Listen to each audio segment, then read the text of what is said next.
Hello dear students, Brahmastra series में आपका स्वागत है। ब्रह्मास्त्र सीरीज के अंतर्गत फुल सिलेबस टेस्ट में जूलॉजी में स्टार्ट करते हैं।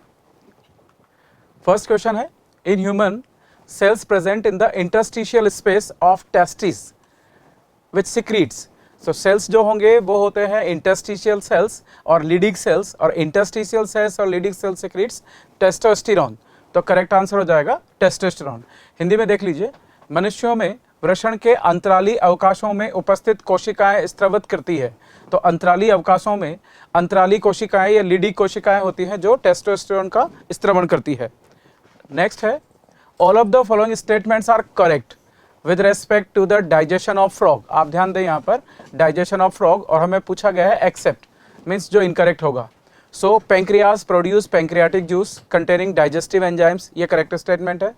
The wall of the stomach secrete HCl and gastric juice, ये भी करेक्ट स्टेटमेंट है।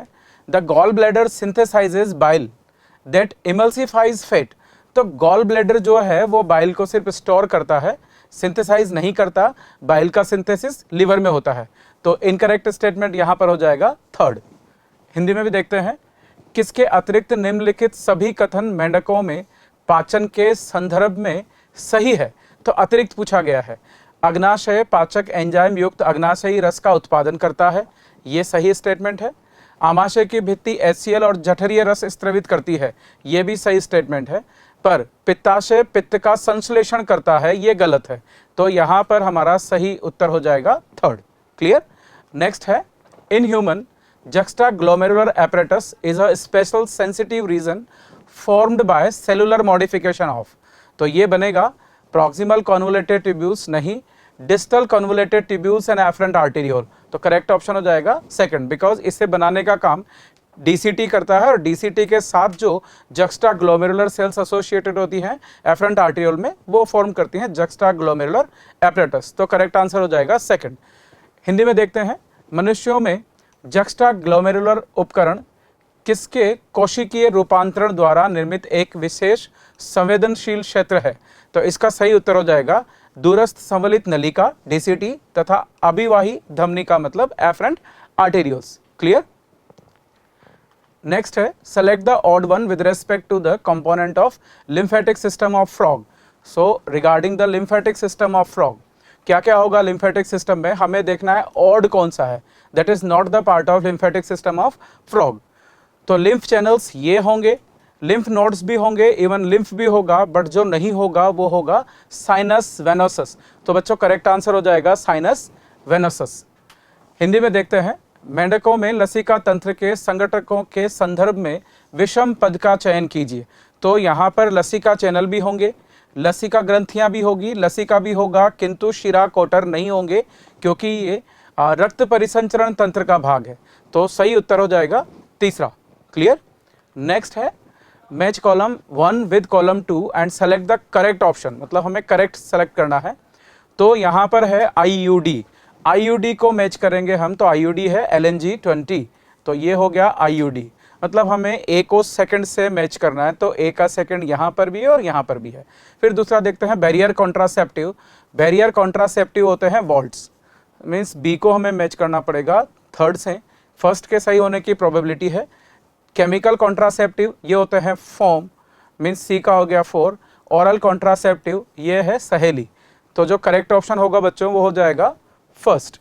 मतलब आप मैच द पेयर वाले क्वेश्चन में in the beginning first and second को मैच करके आइडिया ले सकते हैं, फिर भी हमें सारे ऑप्शन मैच करने होते हैं।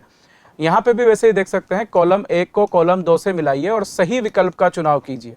तो IUD है, इसमें IUD हो जाएगा ये LNG20, ठीक है, लेवन और जेस्ट्रल 20। और रोध गर्भ निरोधक, रोध गर्भ निरोधक है वॉल्ट, रासायनिक गर्भ निरोधक है फॉर्म, और ओरल गर्भ निरोधक है सहेली। तो सही उत्तर हो जाएगा हमारा ये 1। क्लियर है बच्चों।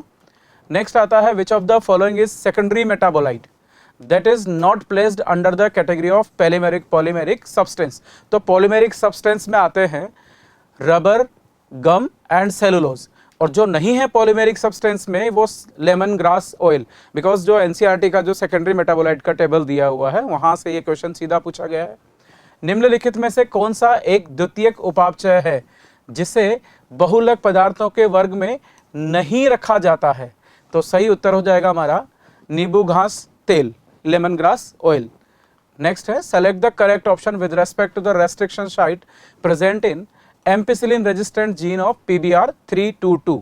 तो सीधी सी बात है, एम्पिसिलिन रेजिस्टेंट जीन में होते हैं PVU1 एंड PST1। तो करेक्ट ऑप्शन हो जाएगा 3। ये सीधा सीधा मैं NCERT में दिए हुए डायग्राम के अकॉर्डिंग कर सकते हैं। हिंदी में देख लीजिए, PBR322 के MPR जीन में उपस्थित प्रतिबंध स्थलों के संदर्भ में सही विकल्प का चयन कीजिए। तो यह सही विकल्प हो जाएगा PVU1 और PST1। क्लियर।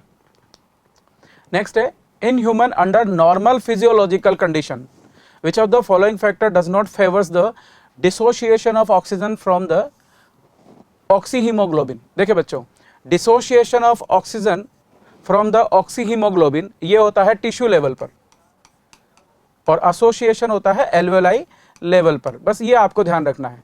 और टिश्यू लेवल पे वो कंडीशंस क्या क्या होंगे देखिए, तो high concentration of hydrogen ion ये भी होगा, high partial pressure of CO2 tissue level पर ये भी होता है, इवन हाई टेम्परेचर भी होता है, बट हाई pH ये नहीं होगा, बिकॉज हाई pH ऑक्सीजन और हीमोग्लोबिन के एसोसिएशन को फेवर करता है, न कि डिसोसिएशन को।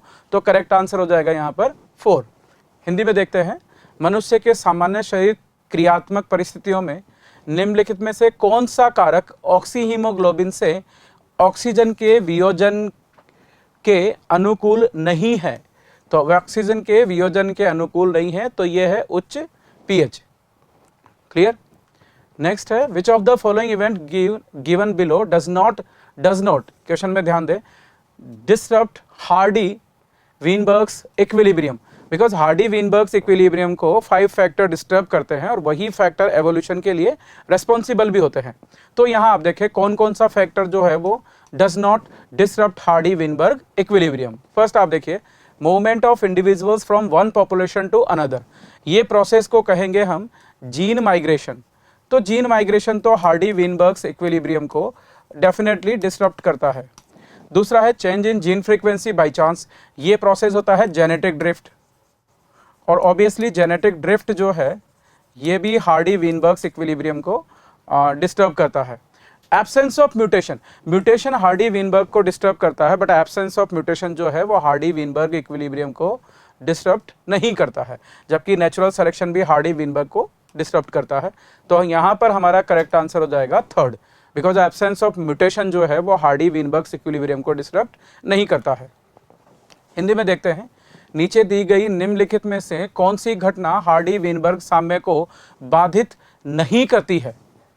ठीक है, तो व्यष्टियों का एक समष्टि से दूसरी समष्टि में संचलन ये बिल्कुल करेगा। दूसरा है संयोगवश जीन आवृत्ति में परिवर्तन, ये भी करेगा। उत्परिवर्तन की अनुपस्थिति यही नहीं कर सकता, अतः आंसर हो जाएगा 3रा। क्लियर। नेक्स्ट है which of the following statement is false with respect to human heart. The wall of ventricles are thicker than that of atria, ये बिल्कुल करेक्ट स्टेटमेंट है। आपको बताना है फॉल्स स्टेटमेंट कौन सा है, right. SA node is present in the lower left corner of the right atrium. Lower left नहीं होता, ये होता है upper right corner of right atrium. Otherwise nodal musculature is auto acceptable, ये भी ठीक है। Heart normally beats 70 to 75 times in a minute, ये भी सही है। तो जो फॉल्स स्टेटमेंट है वो हो जाएगा 2nd। यहाँ देखिए मानव हृदय के संदर्भ में निम्नलिखित में से कौन सा कथन गलत है, गलत चयन करना है। तो निलियों की भित्तियाँ अलिंद की भित्तियों की तुलना में अधिक मोटी होती है, ये बात बिल्कुल सही है। दूसरा, ऐसे नोड दाएं अलिंद के निचले बाएं नहीं ऊपरी दाएं कोने में उपस्थित होता है, तो गलत कथन यही हो जाएगा। क्लियर है। नेक्स्ट आता है in Periplaneta americana means cockroach at the junction of a ring of B yellow colored thin filament is present that perform the function of excretion obviously। तो यहाँ पर मिड गट और हाइंड गट के junction पर ये A है, junction of mid gut and hind gut, और जो ring of B means B है मेल्पिजियन ट्यूब्यूल्स। तो देख लेते हैं क्या है आंसर, जिनका नंबर होगा ये 100 to 150। करेक्ट आंसर हो जाएगा हमारा mid gut and hind gut, और नंबर दिया है मेल्पिजियन ट्यूब्यूल्स का जो येलो कलर्ड है 100 to 150 in number. So the correct option is 4th। इधर हिंदी में देख लेते हैं, पेरीप्लेनेटा अमेरिकाना में A के संधि स्थल पर, मतलब मध्यांतर और पक्षांतर के संधि स्थल पर बी पीले रंग के पतले तंतु उपस्थित होते हैं जिनकी संख्या होती है 100 से 150। तो सही उत्तर हो जाएगा चौथा। नेक्स्ट है, during the course of evolution some of the land reptile went back into the water and evolved into fish like reptiles. In fish like reptiles को बोलते हैं ichthyosaurs. This event probably occurred around, तो बहुत clearly NCERT में ये mention है, this event probably occurred around 200 million year ago. विकास के दौरान कुछ स्थलीय सरीसृप जल में वापस चले गए और मछली जैसे सरीसृप जैसे इक्थायोसोरस के रूप में विकसित हुए। यह घटना संभवतः लगभग 200 मिलियन वर्ष पूर्व घटित हुई थी। तो सही उत्तर हो जाएगा तीसरा। नेक्स्ट है, read the statement given below carefully and select the option that represent incorrect statement. यहां इनकरेक्ट है वो हमें ढूंढना पड़ेगा। Ramapithecus was more man like and while Dryopithecus was more ape like. ये बिल्कुल सही स्टेटमेंट है।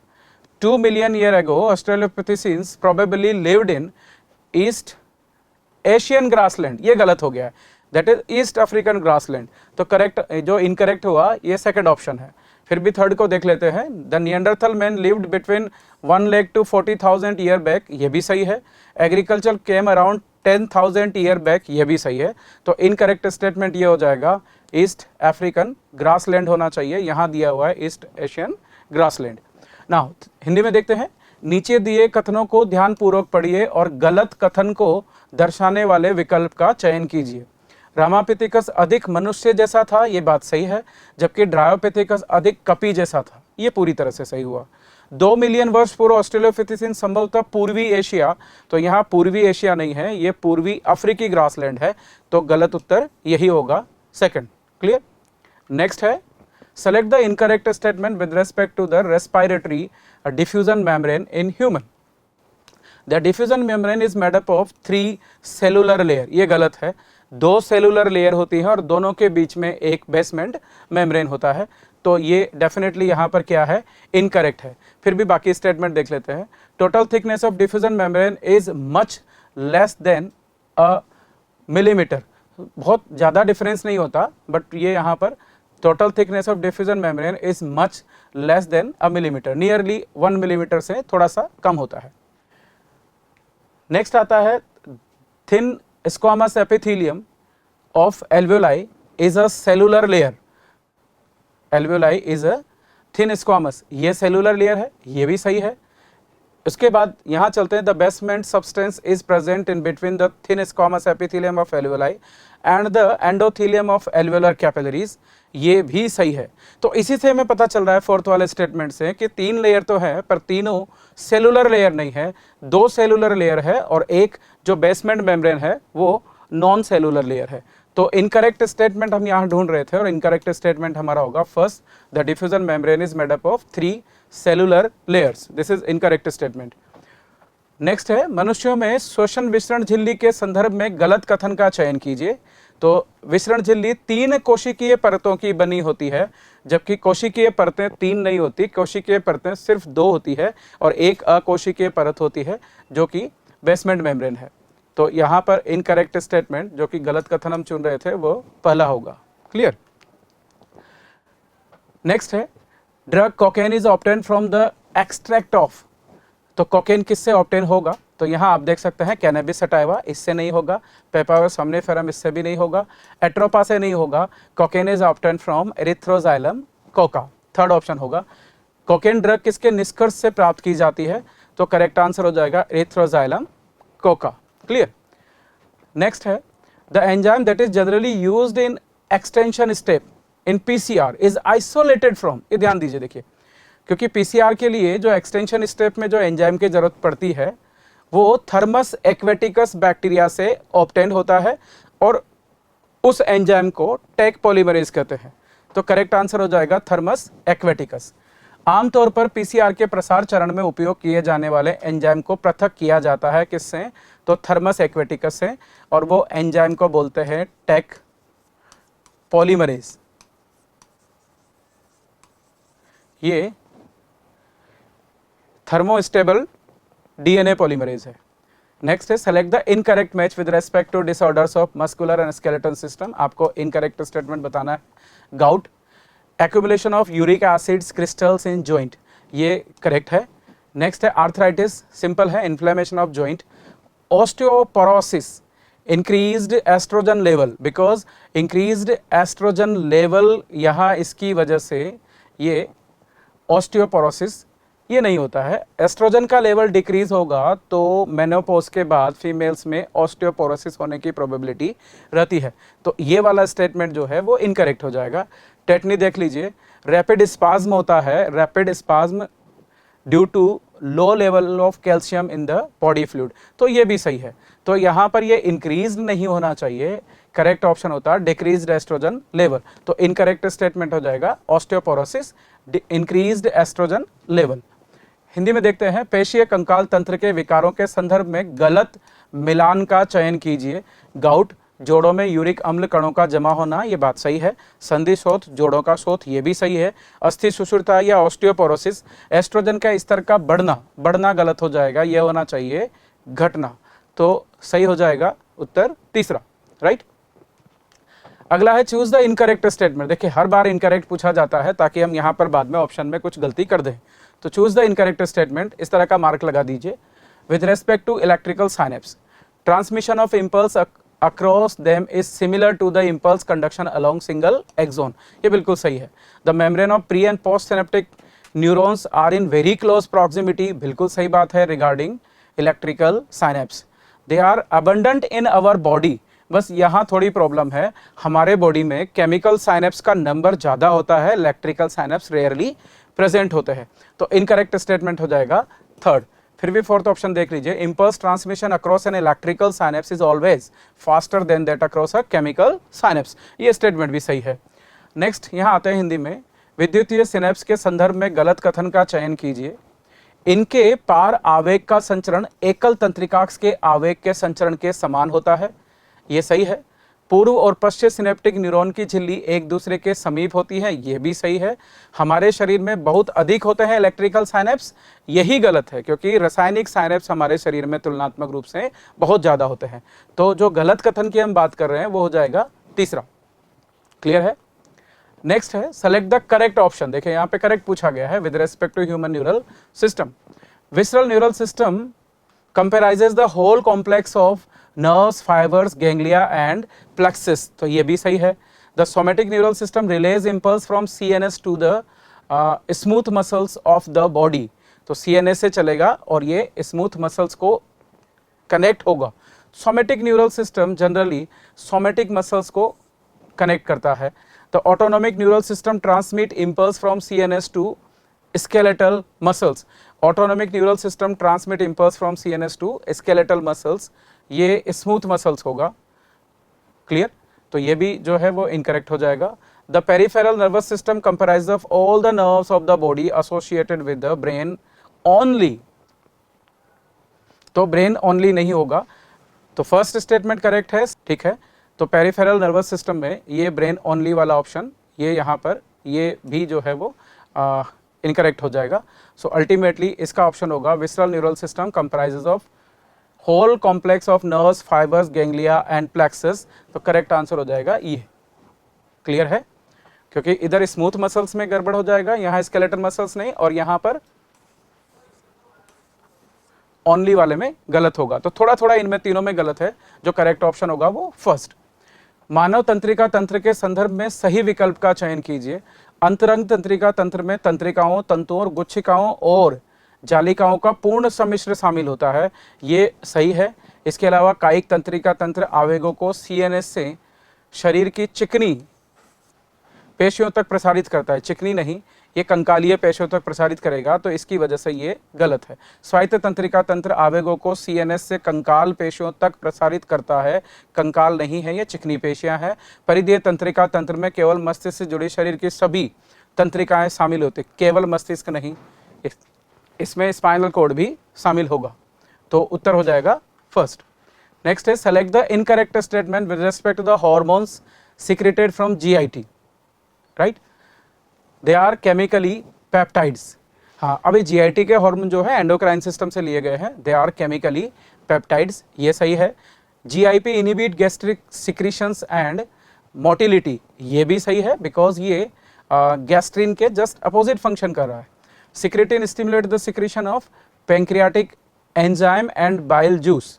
देखिए एंजाइम होता है पैंक्रियोजाइमिन जो पैंक्रियाटिक एंजाइम्स को स्टिमुलेट करता है, सिक्रेटिन पैंक्रियाटिक एंजाइम को नहीं करता, पैंक्रियाज से बाइकार्बोनेट और वाटर के सिक्रेशन को स्टिमुलेट करता है। सो इनकरेक्ट हो जाएगा third. The secretion of HCl and pepsinogen is stimulated by gastrin, ये बिल्कुल सही है। तो यहाँ पर आपसे पूछा गया था इनकरेक्ट स्टेटमेंट, इनकरेक्ट हो जाएगा थर्ड। हिंदी में आते हैं। GIT से स्रावित हार्मोन के संदर्भ में गलत कथन का चयन कीजिए। ये रासायनिक रूप से पेप्टाइड होते हैं, बिल्कुल सही है। GIP जठरी स्राव और गतिशीलता को संदमित करता है, ये बिल्कुल सही बात है। इसके अलावा सिक्रेटिन अग्नाशय एंजाइमों और पित्त रस के स्राव को प्रेरित करता है, ये अग्नाशय एंजाइम को प्रेरित नहीं करता है। अतः जो यहाँ पर गलत कथन होगा वो होगा तीसरा। क्लियर। नेक्स्ट है volume of air that remain in lung after normal expiration is termed as. देख लीजिए जितना आपने नॉर्मल एक्सपायरेशन के बाद जो वॉल्यूम ऑफ एयर लंग्स में बच जाएगा, ठीक है, तो अगर मान लीजिए यहाँ पर इस प्रोसेस को हम कहेंगे फंक्शनल रेजिडुअल कैपेसिटी, तो ये प्रोसेस का नाम है FRC, बिकॉज ये वॉल्यूम ऑफ एयर है that remain in lung after a normal expiration. तो नॉर्मल एक्सपायरेशन के बाद बचेगा हमारा FRC। इसमें आता है एक्सपायरेटरी रिजर्व वॉल्यूम, एक तो ये पार्ट बचेगा, प्लस बचेगा रेजिडुअल वॉल्यूम। तो जो करेक्ट ऑप्शन हो जाएगा वो हो जाएगा third, functional residual capacity. Next आता है सामान्य निःश्वासन के बाद फेफड़ों में शेष रहने वाली वायु के आयतन को कहा जाता है, तो ये हो जाएगा क्रियाशील अवशिष्ट क्षमता, फंक्शनल रेजिडुअल कैपेसिटी। नेक्स्ट है select the incorrect option with respect to androgens. These hormones stimulate muscular growth. Incorrect बताना है regarding androgens. तो these hormones stimulate muscular growth, ये बात बिल्कुल सही है। They play a major inhibitory role in the process of spermatogenesis, ये गलत है, inhibitory नहीं, stimulatory role करेगा, तो यहाँ पर incorrect statement हो जाएगा second. They act on CNS and influence the male sexual behavior, and that male sexual behavior is called as libido. तो ये libido को मीन्स रेगुलेट करता है। And these hormones produce anabolic effect, बिल्कुल सही बात है, anabolic effect on protein and carbohydrate metabolism, तो यहाँ पे इनकरेक्ट होगा सेकंड। नेक्स्ट चलते हैं हिंदी में। एंड्रोजन के संदर्भ में गलत विकल्प का चयन कीजिए। ये हार्मोन पेशीय वृद्धि को प्रेरित करते हैं, ये बात सही है। ये शुक्र जनन की प्रक्रिया को मुख्य अवरोधी भूमिका निभाते हैं, यही गलत है। तो यहाँ पर करेक्ट स्टेटमेंट हो जाएगा सेकंड। नेक्स्ट है which of the following can be a method of cure adenosine deaminase means ADA deficiency permanently। आपके क्वेश्चन में ये आपको ध्यान देना है, ADA deficiency को permanently क्योर करने का तरीका। Now periodic infusion of genetically engineered lymphocyte having functional ADAC DNA, यहाँ पर ये periodic infusion है तो ये परमानेंटली नहीं होगा। बोन मेरो ट्रांसप्लांटेशन, ये भी परमानेंटली नहीं होगा। एंजाइम रिप्लेसमेंट थेरेपी ERT, ये भी परमानेंट नहीं होगा। But introduction of ADA gene into cell of early embryonic stage, this is permanent treatment of ADA deficiency. Hindi में देखते हैं, निम्न में से कौन सी एडेनोसिन डीएमिनेज की कमी का स्थायी रूप से ठीक करने की विधि है, तो वो यही है प्रारंभिक भ्रूण अवस्था की कोशिकाओं में ADA जीन का प्रवेश करवाना। क्लियर। नेक्स्ट है which of the following fact feature is correct with respect to white muscle fibers. Myoglobin absent, myoglobin बहुत कम होता है। फिर plenty of mitochondria is present, यहाँ पर प्लेंटी ऑफ माइटोकॉन्ड्रिया नहीं होंगे, यहाँ पर होते हैं plenty of sarcoplasmic reticulum in case of white muscle fibre. High amount of sarcoplasmic reticulum is present, ये भी करेक्ट है, यहाँ ये स्टेटमेंट इसके लिए करेक्ट होगा। Now they depend on aerobic process of energy, aerobic नहीं एनारोबिक होगा। So the correct with respect to the white muscle fiber is high amount of sarcoplasmic reticulum is present, right. इधर आते हैं, श्वेत पेशी तंतुओं के संदर्भ में निम्नलिखित में से कौन सा सही है, तो मायोग्लोबिन अनुपस्थित होता है, नहीं उपस्थित होगा पर कम मात्रा में होगा। माइटोकॉन्ड्रिया प्रचुर मात्रा में होते हैं, तो माइटोकॉन्ड्रिया प्रचुर मात्रा में ये नहीं होते हैं। पेशी द्रव जालिका की अधिक मात्रा उपस्थित होती है, ये बात बिल्कुल सही है, तो करेक्ट आंसर हो जाएगा थर्ड। नेक्स्ट है testis in human males are extra abdominal, abdominal cavity के बाहर होती है इन द स्क्रोटम, तो ये स्टेटमेंट असर्शन वाला बिल्कुल सही है। Lower temperature in scrotum sac than that of internal body temperature is necessary for spermatogenesis, ये स्टेटमेंट भी सही है और यही वजह है जिसकी वजह से testis outside the abdominal cavity होती है। तो in the light of about statement the select the correct statement, both A and R true and R is the correct explanation of A, ये बिल्कुल सही है।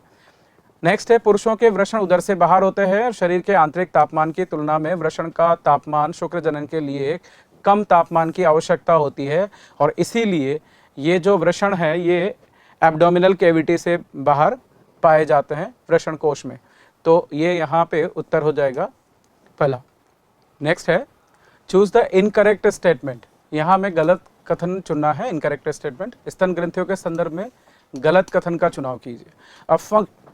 अ फंक्शनल मेमोरी ग्लैंड अ नहीं है, one pair ये होती है, one pair functional mammary gland is the characteristic of all members of class Mammalia including human being. और यहाँ पर मैमल्स के ह्यूमन के केस में वन पेयर है बट सिंगल नहीं होगा, तो इनकरेक्ट स्टेटमेंट यही होगा।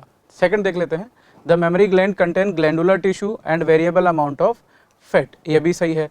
The glandular tissue of each breast is divided into 15 to 20 memory lobes, ये भी सही है। each memory lobe contain clusters of cells called as alveoli, तो ये भी यहाँ पर सही है, तो करेक्ट ऑप्शन हो जाएगा फर्स्ट। क्लियर। इधर देखते हैं क्रियाशील स्तन ग्रंथि मनुष्यों सहित स्तनधारी वर्ग के सभी सदस्यों का अभिलक्षण है, तो ये वाला स्तन ग्रंथियां होना चाहिए, तो यही यहाँ पर इनकरेक्ट स्टेटमेंट है। नेक्स्ट देखते हैं, according to MTP Amendment Act 2017, the opinion of law how many registered medical practitioners are required for MTP if the pregnancy has lasted for 7 week। देखिए अब यहाँ पे हम समझते हैं कि जो 7 वीक है, 7 वीक्स में मीन्स ये हो जाएगा सेकंड मंथ तक, तो थर्ड मंथ तक एक रजिस्टर्ड मेडिकल प्रैक्टिशनर्स के ओपिनियन की रिक्वायरमेंट होती है और थर्ड मंथ के बाद मीन्स 12th वीक के बाद 2 रजिस्टर्ड मेडिकल प्रैक्टिशनर्स की ओपिनियन की रिक्वायरमेंट होती है। तो if the pregnancy has lasted for 7 weeks it means ये सेकंड मंथ है, तो सिंगल 1 रजिस्टर्ड मेडिकल प्रैक्टिशनर्स की रिक्वायरमेंट होगी। MTP संशोधन अधिनियम 2017 के अनुसार यदि गर्भावस्था 7 सप्ताह की है तो MTP के लिए कितने पंजीकृत चिकित्सकों की राय आवश्यक है? उत्तर होगा 1। क्लियर। नेक्स्ट है, all of the following methods of ART involves in vitro fertilization except, means in vitro fertilization except means हमें देखना है in vivo fertilization। Intracytoplasmic sperm injection, इसमें in vitro fertilization होगा। ZIFT, तो यहाँ पर भी in vitro fertilization होगा। बट गैमेट इंट्राफेलोपियन ट्रांसफर, ये फेलोपियन ट्यूब के अंदर फर्टिलाइजेशन होगा, तो यहाँ होगा in vivo fertilization, so ultimately answer हो जाएगा third. IUT intra uterine transfer, ये तभी होगा जब हमने इन विट्रो फर्टिलाइजेशन किया होगा, तो एम्ब्रियो को यूट्रस में ट्रांसफर करेंगे, तो डेफिनेटली ये भी इन विवो फर्टिलाइजेशन है, तो करेक्ट आंसर हो जाएगा यहाँ पे GIFT। नेक्स्ट है, choose the structure not found in the male cockroach. Male cockroach में जो स्ट्रक्चर नहीं मिलेगा, not found in the male cockroach, तो लेबियम मिलेगा in the male cockroach, anal circus मिलेगा, एनल स्टाइल मिलेगा, बट स्पर्मेथिका ये मिलता है फीमेल कॉकरोच में, तो करेक्ट आंसर हो जाएगा फोर्थ। वो संरचना चुनिए जो नर कॉकरोच में नहीं पाई जाती है, तो नर कॉकरोच में लेबियम मिलेगा, ठीक है। इसके अलावा यहाँ पर एनल सर्कस गुदालूम मिलेगा, एनल स्टाइल गुदाशोक मिलेगा, पर शुक्र ग्राहिका या स्पर्मेथिका सिर्फ मादा कॉकरोच में पाई जाती है, तो करेक्ट आंसर हो जाएगा 4। क्लियर। नेक्स्ट है, observe the figure given below and select the correct option with respect to it. Figure में दे रखा है यहाँ पर कैनाबिनोइड की लीफ है ये, और उसके रिगार्डिंग हमें इसको करेक्ट ऑप्शन को चूज करना है, right. Drugs obtain from this plants are opioid, ये इनकरेक्ट है।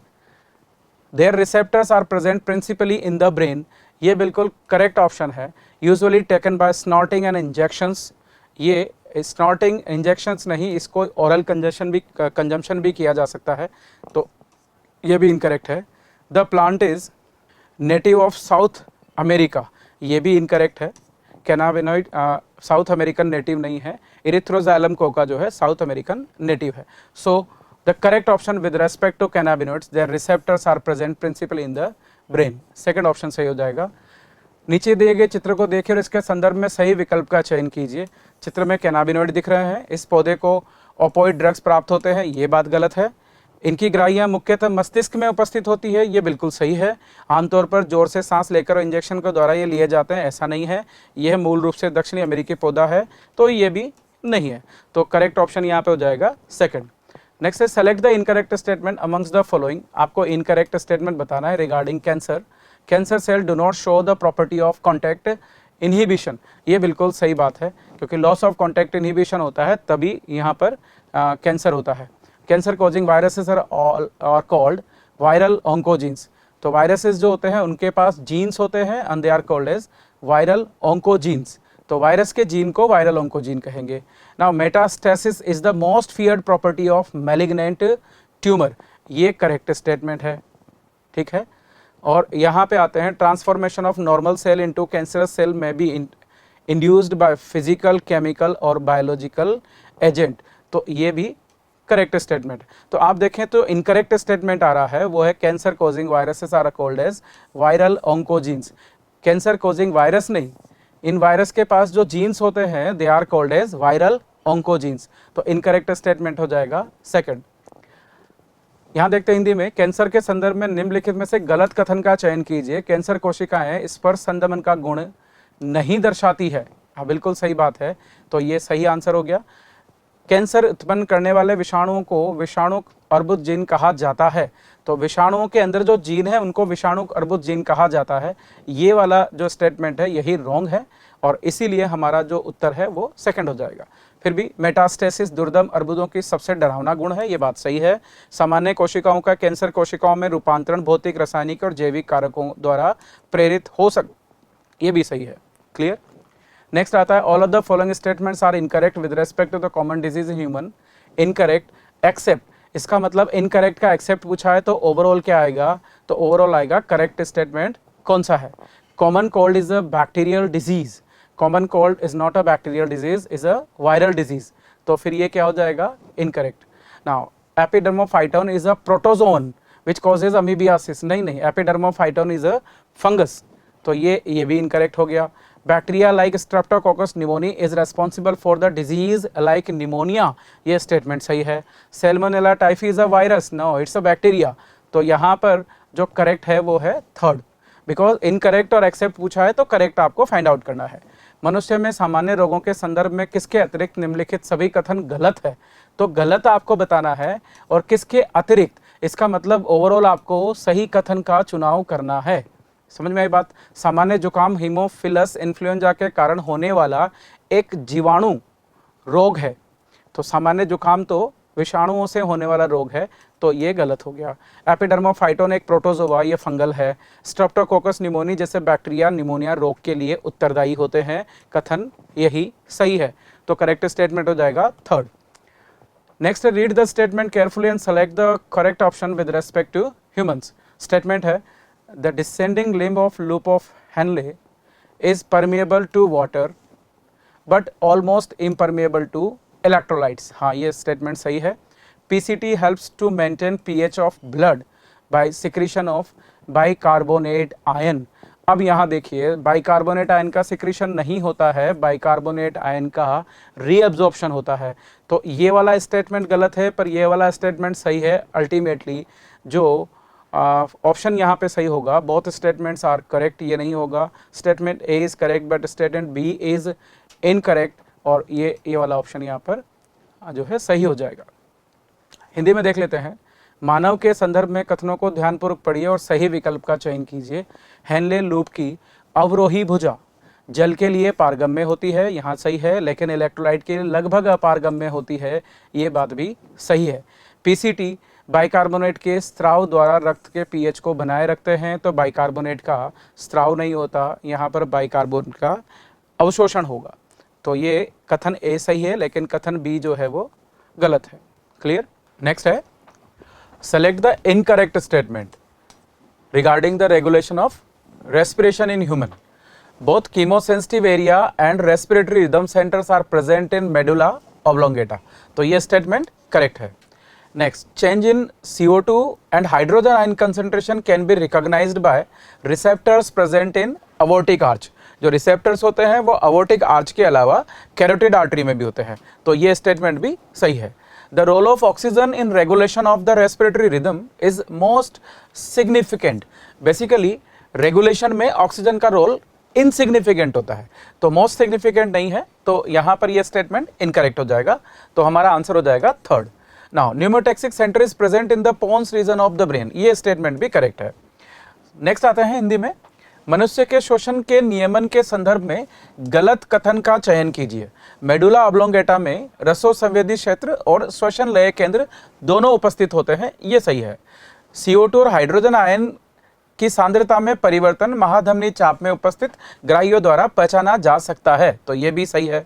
श्वसन लय के नियमन में ऑक्सीजन की भूमिका सबसे महत्वपूर्ण है, जबकि ऑक्सीजन की भूमिका महत्वपूर्ण नहीं है, तो यहाँ पर जो गलत है वो हो जाएगा तीसरा स्टेटमेंट, और हमसे गलत कथन का चुनाव करना है, तो उत्तर हो जाएगा तीसरा। श्वास प्रभावी केंद्र मस्तिष्क के पौंस क्षेत्र में उपस्थित होते हैं, ये कथन भी सत्य है, तो उत्तर हो जाएगा third.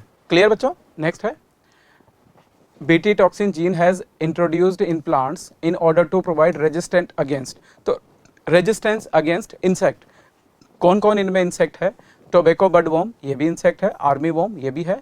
Beetle and corn borer, ये भी इंसेक्ट है। फ्लाइज एंड मॉस्किटो, ये भी इंसेक्ट है। तो इन सब के अगेंस्ट जो है वो BT टॉक्सिन जीन को हम यूज़ करते हैं। सो द करेक्ट ऑप्शन हो जाएगा ABC, ये वाला। हिंदी में देख लेते हैं, किसके विरुद्ध प्रतिरोध प्रदान करने के लिए पौधों में BT टॉक्सिन जीन को प्रविष्ट किया जाता है? तंबाकू, क्लीका कर्मी, सैनिक कृमि, भृंग, मक्का छेदक, मक्खियाँ और मच्छर। तो सही उत्तर का चयन करेंगे तो ये सारे के सारे हैं जो इंसेक्ट हैं, इनके खिलाफ BT टॉक्सिन जीन का इस्तेमाल किया जाता है, तो सही उत्तर हो जाएगा फोर्थ। नेक्स्ट है, choose the incorrect statement. Sucrose is a disaccharide made up of glucose and fructose, ये स्टेटमेंट सही है। दूसरा, lecithin is a phosphorylated glycerides found in the cell membrane, ये भी सही है। Only peptide bonds are involved in stabilizing tertiary structure of the protein, ये statement गलत है। Lipids are not polymeric compounds, ये भी सही है। तो यहाँ पर जो इनकरेक्ट स्टेटमेंट है वो हो जाएगा थर्ड, बिकॉज टर्सरी स्ट्रक्चर में पेप्टाइड बॉन्ड्स के अलावा और भी बॉन्ड्स प्रेजेंट होते हैं। यहाँ पे लिखा हुआ है गलत कथन का चुनाव कीजिए। सुक्रोज ग्लूकोज और फ्रक्टोज से बना एक डाइसैकेराइड है, ये बात सही है।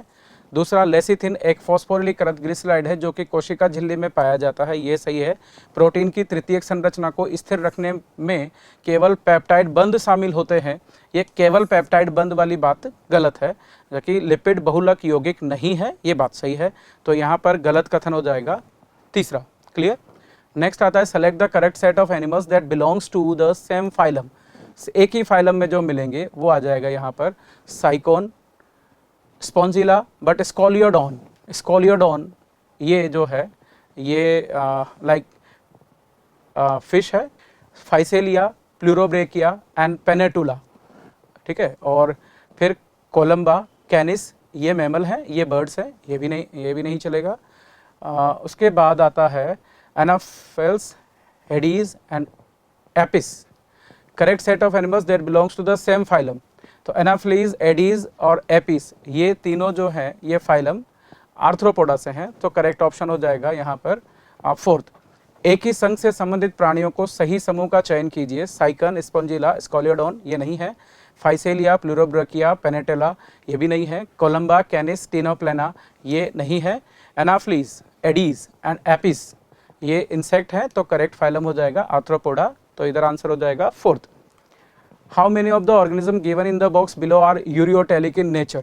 Ureotelic that excrete, uricotelic that excrete uric acid.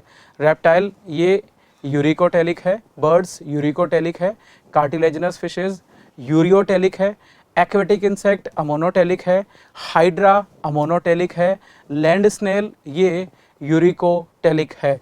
तो यूरिकोटेलिक नेचर के ऑप्शन यहाँ पे हो जाएंगे, करेक्ट ऑप्शन हो जाएगा 3। सिमिलरली नीचे दिए बॉक्स में कितने जीव यूरिकोटेलिक प्रकृति के हैं? सरीसृप, पक्षी ये होंगे, पक्षी भी होंगे, उपास्थल मछलियाँ नहीं, जलीय कीट भी नहीं, हाइड्रा भी नहीं, और स्थलीय घोंगे भी यूरिकोटेलिक होंगे। तो सही विकल्प का चयन कीजिए, तो सही विकल्प हो जाएगा 3। नेक्स्ट है match the column 1 with column 2 with respect to human and choose the correct option. Hinge joint, hinge joint जो है बिटवीन यहाँ पर femur and tibia. Third, pivot joint between atlas and axis, B को match करेंगे 4 के साथ। Ball and socket joint, तो ball and socket joint ये आ जाएगा between humerus and pectoral girdle, ये first. And saddle joint between carpal and metacarpal of thumb. तो इसके अकॉर्डिंग आप करेक्ट ऑप्शन देख सकते हैं। ए का 4 है, ये वाला ऑप्शन बनेगा। बी का 3rd है, सो ये ए का 3rd, तो मीन्स ए का 3rd हो जाएगा ये यहाँ पर। और बी का बना है, बी का 4 ये है, और सी का है 1 तो ये, और डी का 2nd ये। तो करेक्ट ऑप्शन हो जाएगा हमारा 2nd। इधर लेते हैं मानव के संदर्भ में कॉलम 1 कॉलम 2 के साथ मिलान करके सही विकल्प का चयन कीजिए। कब्जा संधि, तो कब्जा संधि बनेगी फीमर एंड टिबिया के बीच में। धुराग्र संधि ये बनेगी एटलस और अक्ष के बीच में। कंदुक खल्लिका संधि ये बनेगी यहाँ पर ह्यूमरस और अंश मेखला के बीच में। और सेडल संधि ये बनेगी अंगूठे और कार्पल के बीच में। तो करेक्ट ऑप्शन हो जाएगा 2nd। नेक्स्ट है which of the following is correct with respect to repolarization of axonal membrane. तो एक्सोनल मेम्ब्रेन पोलराइज होता है तो voltage gated sodium ion channel open होते हैं, सोडियम की जो परमेबिलिटी है वो बढ़ती है। But in case of repolarisation voltage gated potassium ion channel open होते हैं और सोडियम के चैनल क्लोज हो जाते हैं। तो opening of voltage gated sodium ion channels ये नहीं होगा। Closure of voltage gated sodium ion channel and opening of voltage gated potassium ion channel, यही करेक्ट आंसर होगा।